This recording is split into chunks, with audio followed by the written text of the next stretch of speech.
हमारा ये कहने का मकसद बिल्कुल नहीं है कि अगर ईदगाह के अंदर 50,000 लोग नमाज़ पढ़ते हैं तो 50,000 लोग वहाँ पर नमाज़ पढ़ने के लिए जाएंगे करके। हम देखिए, इस पूरी मीटिंग के अंदर एक बात जो निकल कर सामने आई है वो अभी तक जनता को किस तरह से आप गुमराह कर रहे हैं महात्मा ज्योतिबा फुले के स्कीम के नाम के ऊपर। अगर 2 महीने पहले अगर ये बात निकल कर आई थी कि कोविड के जितने भी पेशेंट्स हैं उसका बेनिफिट महात्मा ज्योतिबा फुले के अंदर दिया जाएगा। जो महात्मा ज्योतिबा फुले के जो महाराष्ट्र के सीईओ है वो भी उस मीटिंग के अंदर आके बैठे थे।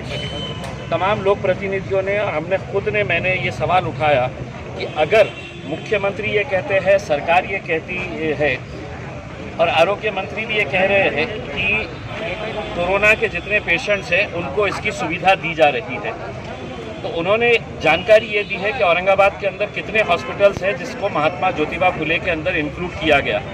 हमने कहा कि हमको ये आंकड़ों से मतलब नहीं है, आप हमें ये बताइएगा कि कितने पेशेंट्स को, कोरोना के पेशेंट्स को महात्मा ज्योतिबा फुले के अंदर बेनिफिट मिला है।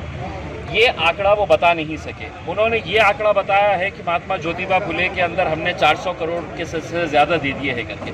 हमने उनसे कहा कि औरंगाबाद के अंदर अगर 40 हॉस्पिटल्स है जो कोरोना के अंदर इंक्लूड है तो उन्होंने कितने पेशेंट्स को इसका फ़ायदा दिया है। ये आंकड़ा वो नहीं दे सके हैं क्योंकि उनके पास ये आंकड़ा है ही नहीं, क्योंकि उन्हें मालूम है कि एक भी पेशेंट को इसका फ़ायदा नहीं मिला है करके। इस बात की मांग उठाई गई है कि कोरोना के पेशेंट्स के इलाज के लिए अगर प्राइवेट हॉस्पिटल में 2.5 लाख, 3 लाख, 4 लाख रुपये का भी बिल अगर दिया जा रहा है और सरकार अगर उसको सिर्फ 65,000 रुपये कह रही है कि 65,000 रुपये हम इसके अंदर देंगे, तो इसके अंदर जो दिक्कत आ रही है उसे देखते हुए ये अमाउंट को बढ़ाया जाए। दूसरा ये है कि घाटी हॉस्पिटल के अंदर जो सुपर स्पेशलिटी की बिल्डिंग के ताल्लुक से ये है कि 2018 के अंदर बिल्डिंग तैयार हो गई। हमने पवार साहब से ये कहा कि औरंगाबाद के अंदर इतने केसेस ना तो बढ़ते और ना लोगों की मौत होती अगर वो 2018 के अंदर ही, मतलब जो बिल्डिंग 150 करोड़ रुपए की बनाई गई थी उसके अंदर पूरा रिक्रूटमेंट अगर कर लेते थे। आज भी उस बिल्डिंग के अंदर ना तो डॉक्टर्स है, ना क्लास 3 स्टाफ है, ना नर्सिंग स्टाफ है। तो राजेश टोपे साहब ने ये आश्वासन दिया है कि जल्द से जल्द पूरी पोस्ट वहाँ पर भरी जाएगी। जो अस्पताल के अंदर जो मेडिसिन्स पेशेंटों से मंगाए जा रहे हैं उसका भी मुद्दा जब उठाया गया तो ये एश्योर किया गया है कि पूरे मेडिसिन्स यहाँ पर सप्लाई किए जाएंगे और किसी भी पेशेंट से बाहर से मंगाया नहीं जाएगा।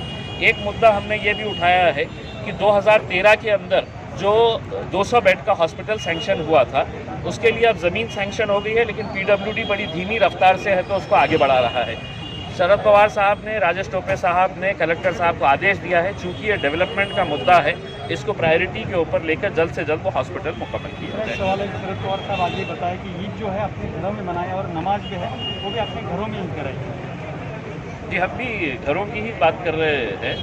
हम भी मतलब रोड के ऊपर आकर या हम लोग पूरा जिस तरह से रमज़ान के अंदर मनाए थे हम उसी की मांग कर रहे हैं। लेकिन हमारी मांग ये है कि चूँकि आप शादी के लिए बोल रहे हैं 50 लोग, आप बाहर बाज़ार खोल दिए हैं, दुकानें खोल दिए हैं, कारोबार खोल दिए हैं, तो हम ये कह रहे हैं कि चूँकि ईद साल में 2 ही ईद मनाई जाती है तो आप 25 लोगों को, 50 लोगों को इजाज़त दें ताकि वो मस्जिदें और जितने भी धार्मिक स्थल हैं वो दोबारा खोले जा सकते हैं।